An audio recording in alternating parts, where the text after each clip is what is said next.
अस्सलाम वालेकुम। हैप्पी किसान पाकिस्तान तो खुश आमदीद दोस्तों।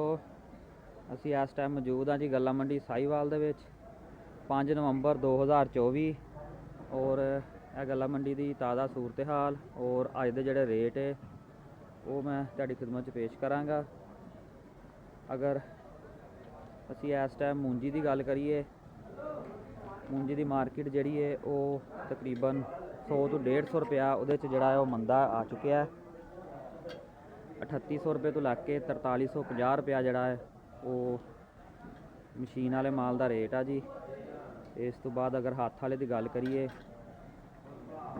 1509 का जिहड़ा रेट है वो 4450 रुपये अज का टॉप का है जी। और बहुत सारे दोस्त जिहड़े आ वो उन्होंने 1847 लगाया सी और 1847 का रेट जिहड़ा है वो भी पुछते हैं। 1847 का जिहड़ा रेट है वो 3500 रुपये तो लग के 4000 रुपया मशीनी माल है जी।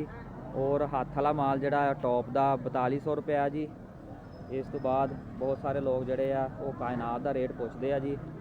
कायनात का रेट हत्थ वाला माल साफ सुथरा VIP माल जिहड़ा है वो 4550 रुपये मंडी का रेट है जी।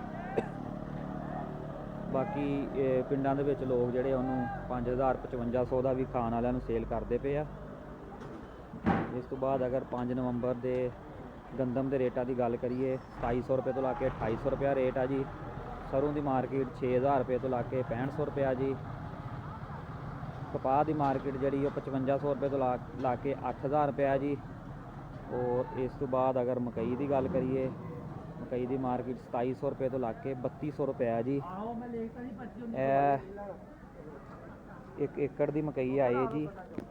डिकालब का सीड सी जी 80/22 अर्ली लगा होया सी जी। ये जुलाई के पहले हफ्ते और मौसमी हालात जिहड़े आ वो तुहानूं पता है कि इस दफ़ा नॉर्मल रहे आ।